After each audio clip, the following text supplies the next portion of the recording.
sempre stato violento. Lui purtroppo ha sempre avuto tanti problemi psicologici.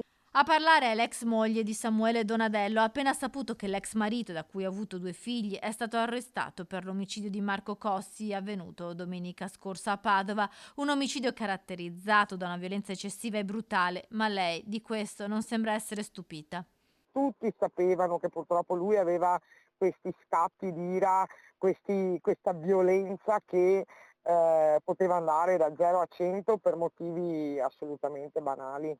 Lei stessa racconta di aver subito maltrattamenti e minacce, tante le denunce che ha fatto nel corso degli anni dal 2009 al 2016 durante il matrimonio e anche dopo, perché a volte l'ex marito si presentava sotto casa, tanto che si è dovuta trasferire fuori dalla provincia di Padova.